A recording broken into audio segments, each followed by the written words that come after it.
గ్రంథము దానియేలు గ్రంథము 4వ అధ్యాయము 31 నుంచి 34 వరకు చదువుకున్నాం. రాజు నోట ఈ మాటలుండగా ఆకాశం నుండి ఒక శబ్దము వచ్చెను. ఏదనగా, రాజగు నెబుకద్నెజరు, ఇదే నీకు ప్రకటన. నీ రాజ్యము నీ యుద్ధ నుండి తొలగిపోయెను. తమ యుద్ధ నుండి మనుషులు నిన్ను తరిమెదరు. నీవు అడవి జంతువుల మధ్య నివాసం చేసు పశువుల వలె గడ్డి మేసెదవు. సర్వోన్నతులకు దేవుడు మానవుల రాజ్యం పైన అధికారి అయి ఉండి తానెవనికి దాన్ని అనుగ్రహింప నిశ్చయించునో వానికి అనుగ్రహించునని నీవు తెలుసుకున్న వరకు 7 కాలములు నీకిలాగు జరుగునని చెప్పాను. ఆ గడియలోనే అలాగున నెబుకద్నెజరునకు సంభవించెను. మానవులలో నుండి అతని తరిమిరి. అతడు పశువుల వలె గడ్డి మేసెను. ఆకాశపు మంచు అతని దేహమును తడపగా అతని తల వెంట్రుకలు పక్షిరాజు రెక్కల ఈగల వంటివిను, అతని గోళ్ళు పక్షుల గోళ్ళ వంటివిను నాయును. ఆ కాలము గడిచిన పిమ్మట నెబుకద్నెజరును, నేను మరలా మానవ బుద్ధి గలవాడనే. నా కళ్ళు ఆకాశం తట్టు ఎత్తి చిరంజీవి సర్వోన్నతుడు నాకు దేవుణ్ణి స్తోత్రం చేసి గణపరిచి స్తుతించి తిని, ఆయన ఆధిపత్యము చిరకాలము వరకు, ఆయన రాజ్యము తరతరములకు నున్నవి. దేవుడి లేఖన భాగాన్ని దీవించును గాక. ఆమేన్. ఆమేన్. అపహాసకుని గర్దింపకము, గర్దించిన ఎడల వాడు నిన్ను ద్వేషించును. జ్ఞానం గల వాడిని గర్దింపగా వాడు నిన్ను ప్రేమించును. కీర్తనల గ్రంథం 26వ అధ్యాయము 9 నుండి 11 వరకు. పాపులతో నా ప్రాణమును చేర్చకుము, నరహంతకులతో నా జీవితమును చేర్చకుము. వారి చేతిలో దుష్కార్యములు కలవు, వారి కుడి చేయి లంచముతో నిండి ఉన్నది. నేను యథార్థవంతుడనే నడుచుకొనుచుండగా నన్ను విమోచించుము, నన్ను కరుణింపుము. 12వ వచనము. ఉపదేశం మీద మనసుంచుము, తెలివిగల మాటలకు చెవియొగ్గుము. సామెతల గ్రంథము 23వ అధ్యాయము 2-3 వచనములు. నీవు తిండిపోదు అయితే నీ గొంతుకు కత్తి పెట్టుకొనుము. అతని రుచిగల ఆహారమును ఆశింపకము, అవి మోసపుచ్చు ఆహారం. అధ్యాయం 12వ వచనం. సమాభూమిలో నా పాదము నిలిపియున్నాను, సమాజంలో యెహోవాను స్తుతించండి. సంతోషించండి. రాసిన పత్రిక 12వ అధ్యాయము 15వ వచనం. 2వ అధ్యాయము 11వ వచనం. దావీదు పట్టణమునందు నేడు రక్షకుడు మీ కొరకు పుట్టినాడు, అయిన క్రీస్తు. దానికి ఎదురే మీ కానవాలు ఒక శిశువు పొత్తి గుడ్డలతో చుట్టబడి పండుకొనిట మీరు చూచేదా రాని వాళ్ళతో చెప్పాడు. 1 నుంచి 5 వచనాలు. దొంగత్రాసు యెహోవానికి హేయము, సరియైన గుండు ఆయనకిష్టము. దొంగత్రాసు యెహోవాకు హేయము, సరియైన గుండు ఆయనకిష్టము. అహంకారం వెంబడి అవమానం వచ్చును, వినయం గల వారి యుద్ధ జ్ఞానం ఉన్నది. యథార్థవంతుల యథార్థత వారికి తోవ చూపించును, ద్రోహుల మూర్ఖ స్వభావము వారిని పాడు చేయును.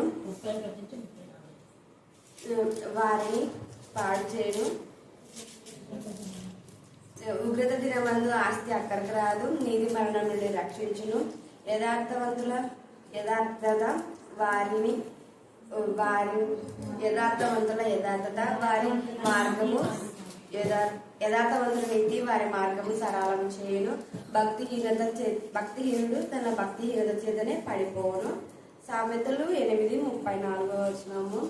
అనుదినము నా గడప యొద్ద కనిపెట్టుకొని నా ద్వారబంధముల యొద్ద కాచుకొని నా ఉపదేశం వినువాడు ధన్యుడు.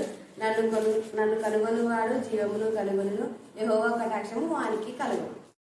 రెండింటిని కలిపి మీతో పంచుకోవాలని ఇష్టపడుతున్నాను. ఎందుకంటే మళ్ళీ సపరేట్ చేస్తే మళ్ళీ ఈరోజు వచ్చేవాళ్ళు ఇంకో రాకపోవచ్చు. ఇక్కడ ప్రత్యేకంగా ఈరోజు మన ధ్యాన అంశం ఏంటంటే నెబుకద్నెజరు పశ్చాత్తాపం. ఏంటి చెప్పండి? అది చెప్పాలి. నెబుకద్నెజరు యొక్క పశ్చాత్తాపం. పశ్చాత్తాపము అని మనం అంటున్నామంటే అంతకు ముందు ఏం జరిగింటుంది చెప్పు. కరెక్ట్. దేవునికి విరోధంగా ఏదో ఒకటి చేసింటారు. పాపం అనే కాదు, దేవునికి విరోధమైనవి ఏవో చేసింటారు. దాని ద్వారా దేవుడు శిక్ష విధించాడు. శిక్షలు చాలా రకాలు, ఒక్కొక్కరికి ఒక్కొక్క విధానంలో దేవుడు శిక్ష ఇస్తాడు. దావీదు దేవునికి విరోధంగా పాపం చేశాడు. దేవునికి విరోధంగా పాపం చేసినందుకు దావీదు శిక్ష ఎంత వచ్చింది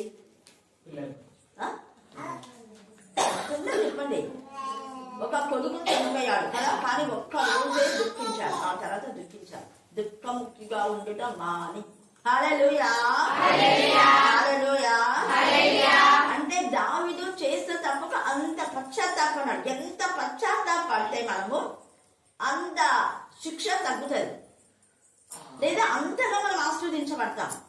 ఇక్కడ దావీదు ఆ ఒక్క రోజులో 51వ కీర్తనలో దావీదు ఉన్నటువంటి మరి ఎంత శ్రేష్టమైనటువంటి అక్కడ ఆలోచన మనం చూస్తే ఎంతగా దావీదు పశ్చాత్తాపడతాం.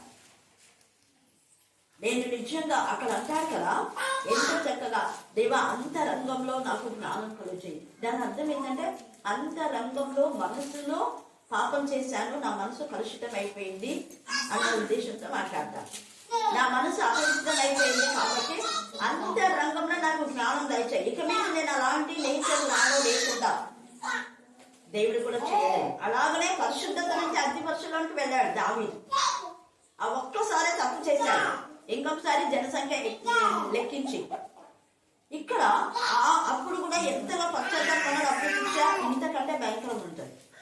ఇక్కడ కొడుకు చనిపోతే మళ్ళా కొడుకునిచ్చాడు, అదేం బాధ లేదు. కానీ జనసంఖ్య లెక్కించినప్పుడు జనములు బాధపడినారు, ఆయన బాధపడినాడు. దేవుని యొక్క ఉగ్రత భయంకరంగా ఉంది.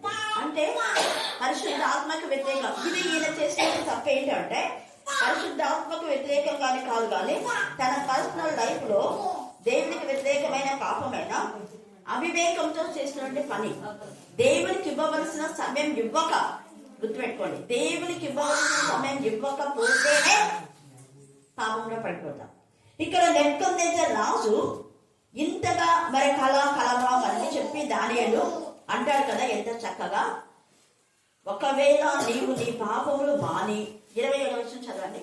రాజా రాజా నా యోచన నీ దృష్టికి అంగీకారమగును గాక. నా యోచన నీ దృష్టికి అంగీకారమగును గాక. ఒకవేళ నీవు ఒకవేళ అనేది అర్థం చేసుకోండి. ఒకవేళ ఈ రాత్రి మనం ఒకవేళ మనం నీతిగా నిజాయితీగా ఉంటే మంచిదే. ఒకవేళ నీ పాపములు మాని నీ ముందు పాపాలు మానాలి. నీతి న్యాయములను అనుసరించి, రెండవది మానిన తర్వాతనే నీతి న్యాయం అనేది వచ్చేది. అది చేస్తూ నీతి న్యాయం అనేది ఉండదు. పుస్తకం పరిశుద్ధతకు పాపం పొత్తు కుదరదా? కుదరదు. చీకటికి వెలుగు పొత్తు కుదరదా? కుదరదు. స్వార్థానికి త్యాగానికి పొత్తు కుదరదా? కుదరదు. అందుకని ఇక్కడ పాపాలు ముందు మానేసేలా. నెక్స్ట్ ఏం చేయాలి అంటే నీతి న్యాయములను అనుసరించి నీవు బాధ పెట్టిన వారి యందు బాధ పెట్టిన అంటే తప్పు చేస్తే శిక్షిస్తారు, గద్దిస్తారు, బుద్ధి చెప్తారు. తప్పు చెయ్యకుండా నిర్దాక్షిణంగా బాధ పెట్టిన వాళ్ళని ఇస్రాయేలు కొంతమంది. అందుకని బాధ పెట్టిన వారి యందు కరుణ చూపిన ఎడల నీకున్న క్షేమము నీకు ఇక మీద నుండునని దానియేలు ప్రత్యుత్తరం ఇచ్చాను. నిజంగా కనికరం చూపినాడు. ఈ యూదా యువకుల పైన కనికరం చూపాడు. కనికరం చూపినందు వలననే ఈ యొక్క మరి దానియేలును ఎంతగానో హెచ్చించి, దానియేలు స్నేహితులను కూడా ఎంతగానో హెచ్చించి, ఆ రాజ్యం అంతా కూడా వాళ్ళ ప్రధానులుగా చేశాడు. అంతగా హెచ్చించాడు. వాళ్ళు దేవుని ప్రతినిధులని, దేవుని యొక్క కృపను పొందుతున్నారని, దేవుని మార్గంలో ఉన్నారు. దేవుని మార్గంలో ఉన్న బిడ్డలను నేను టచ్ చేయకూడదు అనుకున్నాను. వాళ్ళని ఏమాత్రం బాధ పెట్టకూడదు అనుకున్నాను. దేవుని ఎందుకు ఐవత్యపడి ఎవరిని కూడా బాధ పెట్టలేదు. దానియేలు, షద్రక్, మేషక్, అబేద్నెగో. కానీ వాళ్ళ బాధ ఏంటంటే, వాళ్ళ బాధ ఎలా పెట్టాడంటే చెప్పుడు మాటలు విని. అక్కడ వాళ్ళు చెప్పారు కదా, ఇంతగా దానియేలు చెప్పి మరి ప్రశాంతమైన వాతావరణం ఏర్పాటు చేసి కలవల నుంచి, భయం నుంచి, అలజడి నుంచి విడుదల చేసిన తర్వాత మళ్ళీ ఏం చేసినాడు అంటే అక్కడ దేవునికి విరోధమైన విధానంలో తప్పిదం చేశారు. అందుకనే ఇక్కడ మనం చూస్తున్నాం అన్నమాట. ఇక్కడ బెల్తెషాజరును ఒక గంట సేపు అతి విస్మయమంది మనసునందు కలవరపడగా అనే మాట మనం 19లో చూస్తాం. అంటే నెబుకద్నెజరు రాజుకు కలిగినటువంటి సిచ్యువేషన్ బెల్తెషాజరుకు తెలియజేస్తూ ఉన్నాం. హల్లెలూయా, హల్లెలూయా, హల్లెలూయా, హల్లెలూయా. అందుకే ఇక్కడ ఏమన్నా అంటే, రాజా నా యోచన నీ దృష్టికి అంగీకారం లగుగాక. నీకు అంగీకారం అయిందో లేదో నాకు తెలియదు. అంగీకారం అయితే మంచిదే. అంగీకారం అయితే నువ్వు వెంటనే పాపాలు విడిచిపెట్టాలి. ఒకటి, మనం నిజంగా వాక్యం మీద అర్థం చేసుకున్నా అంటే వాక్యానుసారంగా మన జీవితాన్ని మలుచుకోవడం లేదంటే మనం గర్వంతో అహంకారంతో పెడచెవిన పెట్టినాము అని అర్థం. తిరుగుబాటు స్వభావం. ఇక్కడ తిరుగుబాటు స్వభావం లేదు. అంగీకరించినావంటే నీతి న్యాయమును అనుసరించి నీకు బాధ పెట్టిన వారి ఎందుకు కరుణ చూపిన ఎడలా నీకున్న క్షేమము నీకు ఇక మీద ఉండునని దానియేలు ప్రత్యుత్తరం ఇచ్చాను. పైన చెప్పినదంతయు రాజు నెబుకద్నెజరుకు ఏమైంది? సంభవించింది. ఏం చెప్పాడో దానియేలు అది సంభవించింది. గా నెరవేర్చబడింది. ఇంతగా దానియేలు చెప్పినవన్నీ నెరవేర్చబడుతున్నప్పుడు జ్ఞానులు, శాస్త్రులు, అక్కడ ఉన్నటువంటి మరి తత్వ జ్ఞానం తెలిసినటువంటి వాళ్ళు, శకునగాండ్రు, మాంత్రిక విద్య తెలిసిన వాళ్ళందరికీ తెలిసే విషయం. తెలిసి కూడా దానియేలు పైన కక్ష సాధింపులు పెట్టుకొని నెబుకద్నెజరు రాజు చనిపోతేనే, బెల్తెషాజరు రాజు అయితేనే ఈయన తీసుకుపోయి మళ్ళా చెరసాలలో వేయించాడు. ప్రధానమంత్రిగా లేవు. అందుకనే వాళ్ళ రాణి వచ్చి గుర్తు చేస్తా ఉంది, మీ తండ్రి కాలంలో ఇలాగ ఉన్నాడు. అతన్ని పిలిపించి అతన్ని చెప్తాడు. అంటే ఆ భావం అంతా 4వ అధ్యాయంలో తెలియచేస్తూ ఉన్నాడు. అందుకని ఇక్కడ మనం చూస్తే అక్కడ అంటున్నాడు కదా 30 రాజు బబులోనును ఈ మహావిశాల పట్టణము నా బలాధికారము అనుకున్నాడు. ఇంత దేవుడి మీద చేసినా మళ్ళీ ఏమనుకున్నాడు? నా బలము, నా ప్రభావము, నా ఘనత, నా నా నా నా అనుంది. నేనే చెప్పాలి, నేనే ప్రార్థన చేయాలి, నేనే అనేది ఉంటే ఖచ్చితంగా దేవుడు తగ్గిస్తాడు. ఏమి తగ్గిస్తాడు అంటే క్రైస్తవుల యొక్క ఐశ్వర్యం ఆత్మలే. రావాల్సిన ఆత్మలు తగ్గిపోయినవంటే అదే క్షీణ దశ. ఇక్కడ ఈయనకున్నటువంటి దైవికమైన ఆశీర్వాదం పోయినందువలనే మృగ స్వభావం వచ్చింది. మృగ స్వభావం కలవాళ్ళు పశ్చాత్తాపడరు, దేవుని కృప ఉంటే తప్ప. ఫరో కూడా మృగ స్వభావమే. ఎన్నిసార్లు మేలు పొందుకున్నా కూడా పశ్చాత్తాపడ్డా? పర్లేదు. పశ్చాత్తాపడినందుకు ఏమైంది ఫరోకు? చెప్పాలి, కరెక్ట్ చెప్పు. భయంకరమైన శిక్ష. అంటే తిరిగి పశ్చాత్తాపడనంత నాశనం వచ్చేసింది. పశ్చాత్తాపానికి సమయం ఇచ్చినాడు దేవుడు. 10 తెగుళ్ళను దేవుడు కాపాడినాడు. ఐగుప్తు వాళ్ళందరినీ, ఇశ్రాయేల్ వరకు లేదు.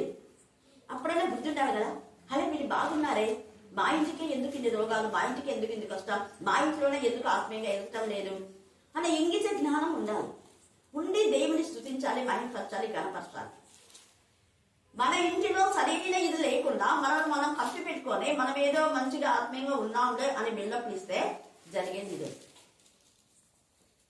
ఫరో తనకు తానుగా హెచ్చించుకున్నాడు. అక్కడ ఇశ్రాయేల్ సేఫ్ జోన్ లో ఉన్నారు. నా వాళ్ళకే కదా జ్యేష్ఠులు చచ్చిపోయినారు, ఈగలు వచ్చినాయి, కప్పలు వచ్చినాయి, పాములు వచ్చినాయి, రక్తం నీరైపోయింది. ఇవన్నీ తెలుసు. అన్ని తెలిసి కూడా అవివేకంగా ప్రవర్తించినందువల్ల వివేకం కాడు, అవివేకికి నాశమే అంతా. అలాగా అమ్నోన్ కూడా తన సొంత చెల్లెల పైన చెడ్డ ఆలోచన కలిగి ఉన్నాడు. సరే తప్పు చేశాడు, పశ్చాత్తాపం పొందడానికి లేదు. పశ్చాత్తాపడకపోగా మళ్ళీ తామాను నువ్వు ఇక్కడి నుంచి వెళ్ళిపో, దాన్ని బయటికి తోసే తలపేయండి. పాపం చేసేది ఎప్పుడమో రావాలి అన్న గంట తీసుకొని పాపం చేసిన తర్వాత దీన్ని అక్క అని కూడా ఉన్నాడు. కనికరం లేదు, అందుకని వాడు సచ్చాడు, చంపేశాడు అబ్షాలోం. అలాగే అబ్షాలోం కూడా ఎంతమంది చెప్పినారు, అయ్యో తండ్రి మీద ఇలాగ రివెంజ్ తీర్చుకుంటావా, నీ తండ్రి కదా నేను ఆత్మీయంగా ఎదుగ చేసినాడు, నీ తండ్రి పైన నువ్వు రాజుగా ఉండాలని హెచ్చించుకుంటావా? వద్దు. ఎంత చెప్పినా విన్నా. ఎందుకో అల్లరి జనం చెప్పిన మాటలు విన్నాడు అబ్షాలోం. రెహబాము కూడా అల్లరి జనం చెప్పిన యవనస్తులు అల్లరి జనం చెప్పినటువంటి మాటలు విని తన రాజ్యము 2 భాగాలుగా విభజించబడింది. మనం ఎవరి మాటలు వినాలి, ఎవరు వినకూడదు అనే ముందు ఫస్ట్ మనం తీర్మానం చేసుకోవాలి. దేవుని యందు భయభక్తి బిడ్డలతో కలిసి ఉంటే పోగొట్టుకున్నదంతా మనకు వచ్చేస్తుంది. దేవుని యందు భయభక్తి గల బిడ్డలతో లేకపోతే అదంతా కూడా నాశనం అయిపోతుంది. నానాటికి క్షీణించిపోతారు. 1 సమూయేలు 3వ అధ్యాయము 1 వచ్చిన చదవండి. 1 వచ్చిన చాలు.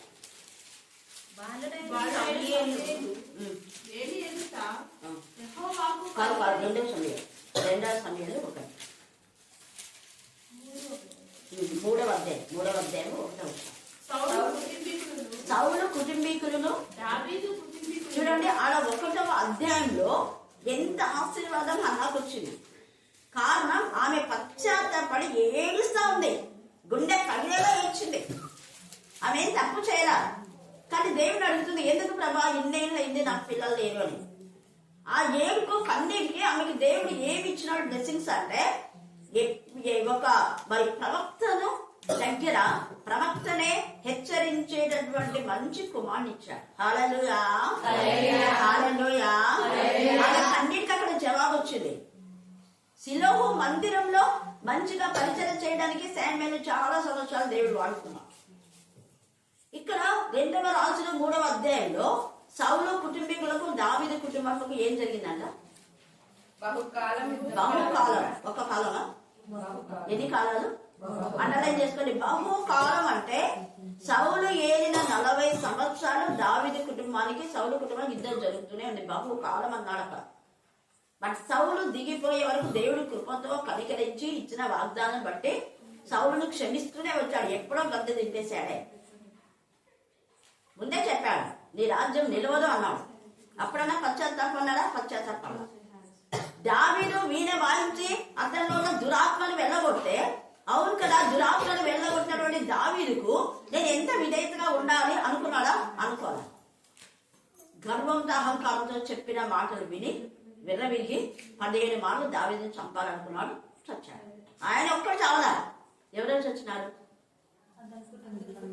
కుటుంబీకులు అందరూ నాశనం అయిపోయినారు. అందుకని ఇక్కడైతే దావీదు కుటుంబం అంతకంతకు ఏమైతుంది? సౌలు కుటుంబం అంతకంతకు ఏమైతుంది?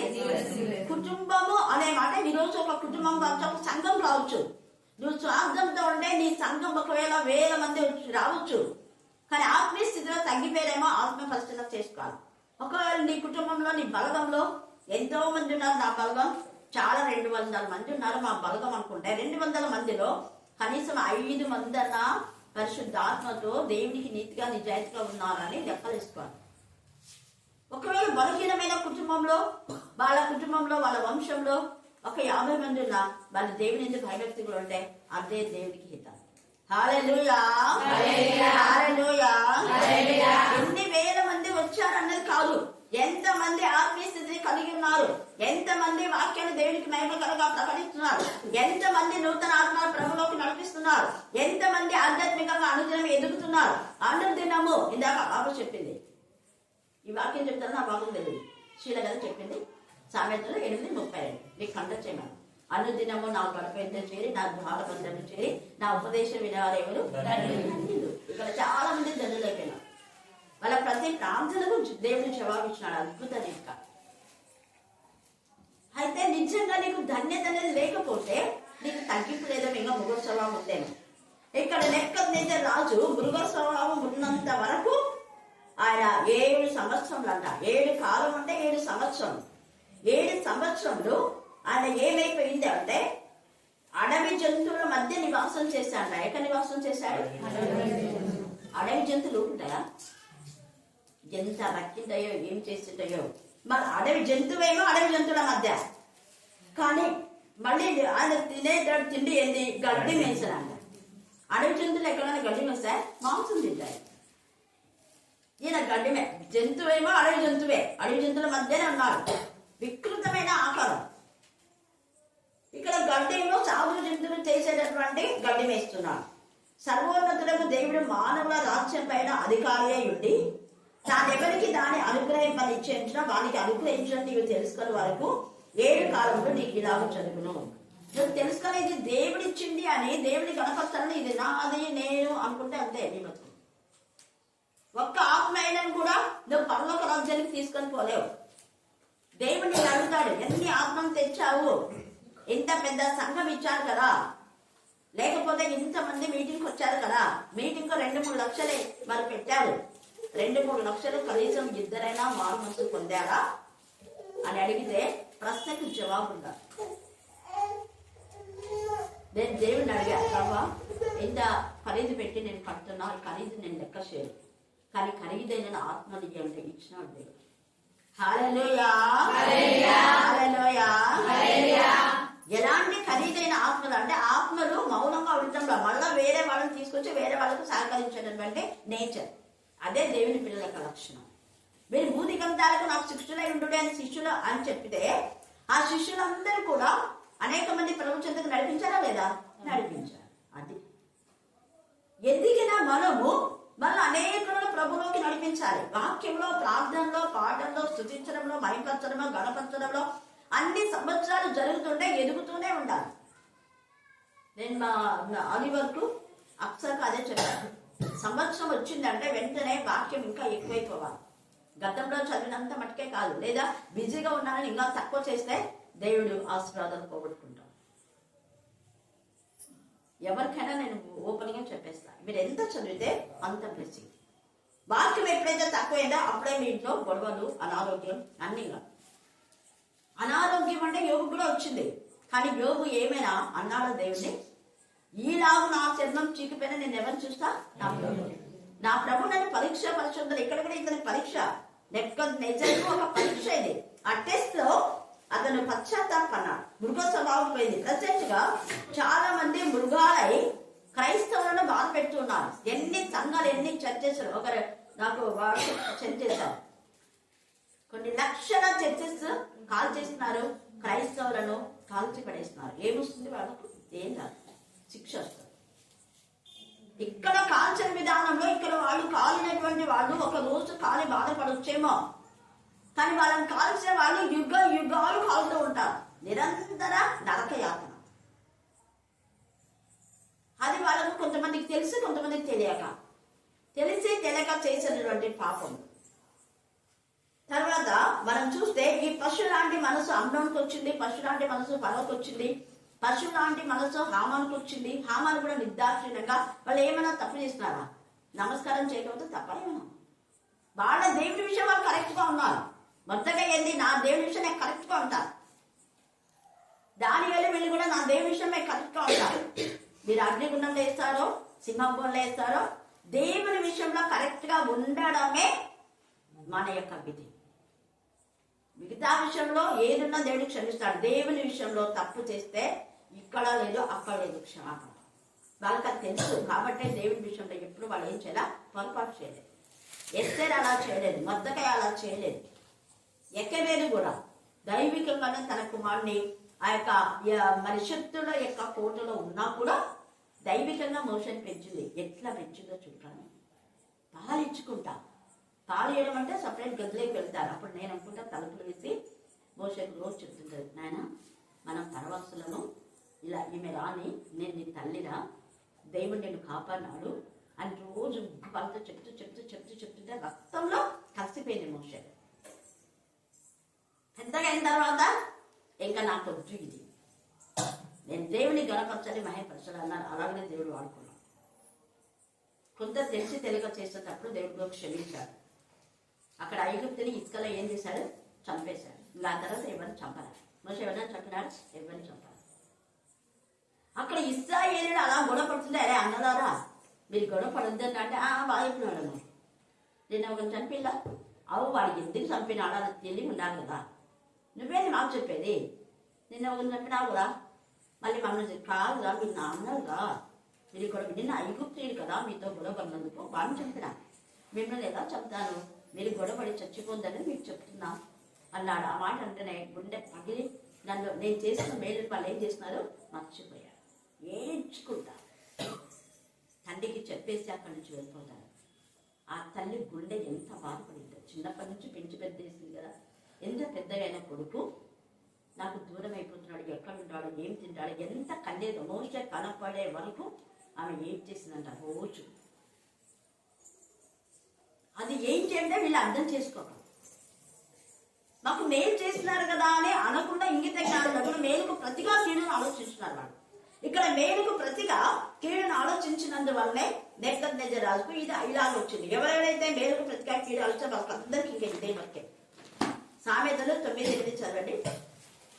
సామెతలు 9:8.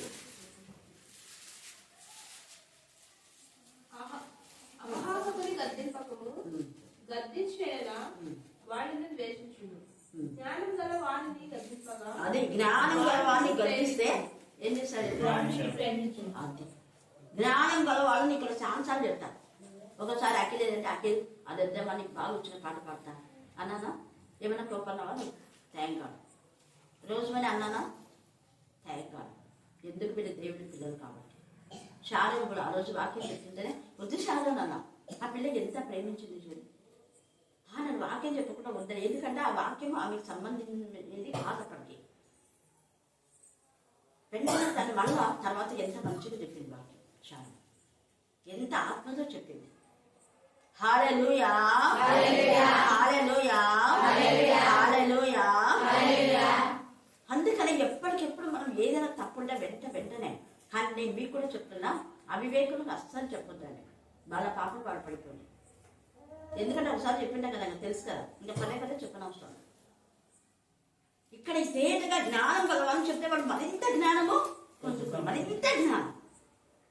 చిన్నపిల్లలు వద్దా నువ్వు పానాలు లేరా అక్కడ కాకుండా వాడు ఎంత బాగా నవ్వినాడు. వాడు నవ్వి వాడు బాగా వాక్యం నేర్చుకొని ఎంత బాగా చెప్పినాడు. ఏం పేరు నీ పేరు? జాషువా. అందుకనే జాషువా, నువ్వు చంద్రుని సూర్యుని ఆపాలా నువ్వు. హల్లెలూయా, హల్లెలూయా. ఇదేత జాషువా మోషేకి ఎప్పుడు ఎదురివ్వలేదు. మోషే చేతి కింద ఉన్నాడు కాబట్టి మోషేకు ఈక్వల్ గా దేవుడు జాషువాను ఆశీర్వదించినాడు. నేను మోషేకు తోడైనట్టు జాషువా నీకు తోడైంటాను. ఎందుకంటే నువ్వు ఎట్టి పరిస్థితుల్లో కూడా మోషేకు ఎప్పుడు కూడా ఎదురు మాట్లాడాలి. ఏం చెప్తే చేశారు.